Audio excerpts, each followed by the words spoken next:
श्रीमद् भागवत महापुराण प्रथम स्कंद अथाष्टादशो अध्याय। राजा परीक्षित को श्रृंगी ऋषि का शाप।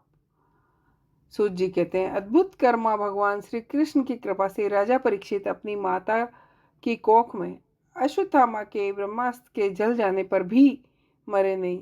जिस समय ब्राह्मण के शाप से उन्हें डसने के लिए तक्षक आया, उस समय वे प्राण नाश के महान भय से भयभीत नहीं हुए, क्योंकि उन्होंने अपना चित्त भगवान श्री कृष्ण के चरणों में समर्पित कर रखा था। उन्होंने सबकी आसक्ति छोड़ दी। गंगा तट पर जाकर श्री सुखदेव जी से उपदेश ग्रहण किया और इस प्रकार भगवान के स्वरूप को जानकर अपने शरीर को त्याग दिया। जो लोग भगवान श्री कृष्ण की लीला कथा करते रहते हैं, उस कथा अमृत का पान करते रहते हैं और इन दोनों ही साधनों के द्वारा उनके चरण कमलों का स्मरण करते हैं, उन्हें अंत काल में भी मोह नहीं होता। जब तक पृथ्वी पर अभिनंदन नंदन महाराज परीक्षित सम्राट रहे, तब तक चारों ओर व्याप्त हो जाने पर भी कलयुग का कुछ भी प्रभाव नहीं रहा। वैसे तो जिस दिन श्री कृष्ण ने पृथ्वी का परित्याग किया, उसी समय अधर्म का मूल कारण कलयुग आ गया। भ्रमर के समान सारग्राही सम्राट परीक्षित कलयुग से कोई द्वेष नहीं रखते थे, क्योंकि इसमें यह एक बड़ा गुण है कि पुण्य कर्म तो संकल्प मात्र से ही फलीभूत हो जाते हैं, परंतु पाप कर्म का फल शरीर से करने पर ही मिलता है, संकल्प मात्र से नहीं। ऋषियों, आप लोगों को मैंने भगवान की कथा से युक्त राजा परीक्षित का पवित्र चरित्र सुनाया। भगवान श्री कृष्ण कीर्तन करने योग्य बहुत सी लीलाएं करते हैं, इसलिए उनके गुण और लीलाओं से संबंध रखने वाली जितनी कथाएं हैं, कल्याणकामी पुरुषों को सेवन करना चाहिए। सौम्य स्वभाव सूत जी, आप जुग जुग जिए, क्योंकि मनुष्य के प्रभाव में पड़े हुए हम लोगों को आप भगवान श्री कृष्ण की अमृतमय उज्ज्वल कीर्ति का श्रवण कराते हैं। यज्ञ करते करते उसके धुएं से हम लोगों का शरीर धूमिल हो गया है, फिर भी इस कर्म का कोई विश्वास नहीं है। इधर आप तो वर्तमान में ही भगवान श्री कृष्ण चंद्र के चरण कमलों का मादक और मधुर मधु पिलाकर हमें तृप्त कर रहे हैं। भगवत प्रेमी भक्तों के लव मात्र के सत्संग से स्वर्ग एवं मोक्ष की तुलना नहीं की जा सकती, फिर मनुष्यों के तुच्छ भोगों की तो बात ही क्या है। ऐसा कौन रस मर्मज्ञ होगा जो महापुरुषों के एकमात्र जीवन सर्वत्र श्री कृष्ण की लीला कथाओं से तृप्त हो जाए। समस्त प्राकृत गुणों से अतीत भगवान के अनंत कल्याणमय गुण गानों का तो पार ब्रह्मा शंकर आदि बड़े योगेश्वर भी नहीं पा सकते। विद्वान, आप भगवान को ही अपने जीवन का ध्रुव तारा मानते हैं। भगवान के परम प्रेमी महाबुद्धि परीक्षित ने श्री सुखदेव जी के उपदेश किए हुए जिस ज्ञान से मोक्ष स्वरूप भगवान के चरण कमलों को प्राप्त किया, आप कृपा करके उसी ज्ञान और परीक्षित के परम पवित्र उपख्यान का वर्णन कीजिए। सूत जी कहते हैं, अहो, विलोम जाति में उत्पन्न होने पर भी महात्माओं की सेवा करने के कारण आज हमारा जन्म सफल हो गया, क्योंकि महापुरुषों के साथ बातचीत करने मात्र से ही नीच कुल में उत्पन्न होने की मनोव्यथा शीघ्र ही मिट जाती है। फिर उन लोगों की तो बात ही क्या जो सत्पुरुषों के एकमात्र आश्रय भगवान का नाम लेते हैं। भगवान की शक्ति अनंत है, वे स्वयं अनंत है।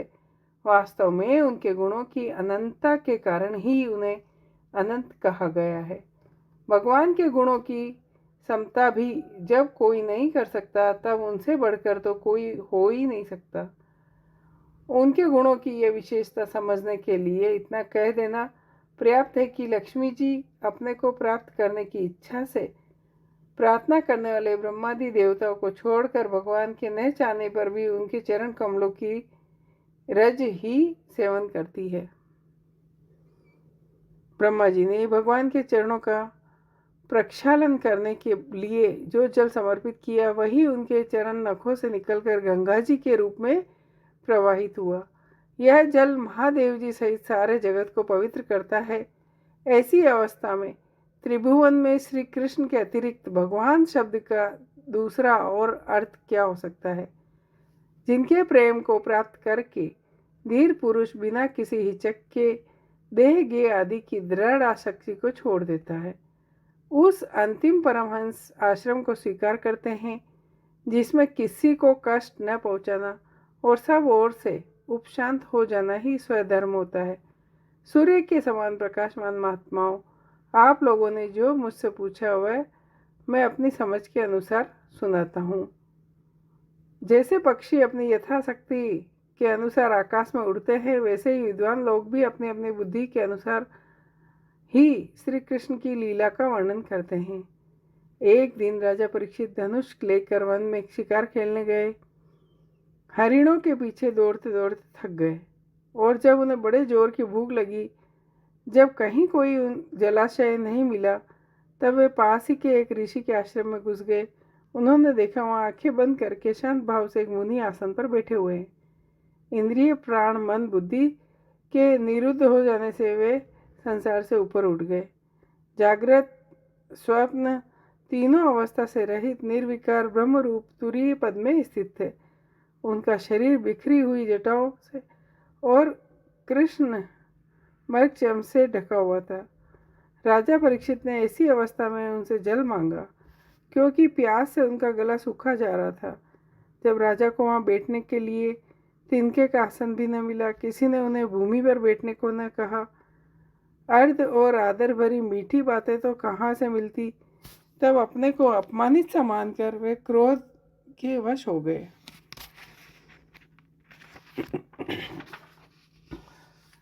सोनक जी ने पूछा, वे भूख प्यास से छटपटा रहे थे, इसलिए एकाएक उन्हें ब्राह्मण के प्रति ईर्ष्या और क्रोध आया। उनके जीवन में इस प्रकार का पहला अवसर था। वहां से लौटते समय उन्होंने क्रोधवश धनुष की नोक से एक मरा हुआ सांप उठाकर ऋषि के गले में डाल दिया और अपनी राजधानी में चले आए। उनके मन में यह बात आई कि इन्होंने जो अपने नेत्र बंद कर रखे हैं, तो क्या वास्तव में इन्होंने अपनी सारी इंद्र वृत्तियों का निरोध कर लिया, या इन राजाओं से हमारा क्या प्रयोजन है, ये सोचकर इन्होंने झूठ मूठ समाधि का ढोंग रचा। उस समीक मुनि का पुत्र बड़ा तेजस्वी था। वह दूसरे ऋषि कुमारों के पास ही खेल रहा था।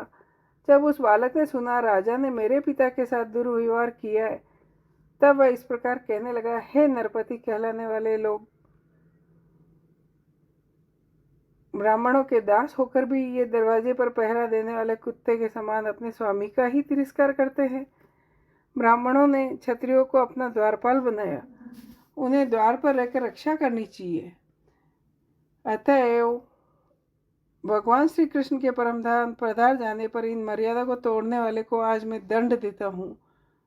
मेरा तपोबल देखो। अपने साथी बालकों से इस प्रकार कहकर क्रोध से लाल आंखों वाले उस ऋषि कुमार ने कौशिकी नदी से जल का आचमन करके अपनी वाणी रूपी व्रज का प्रयोग किया।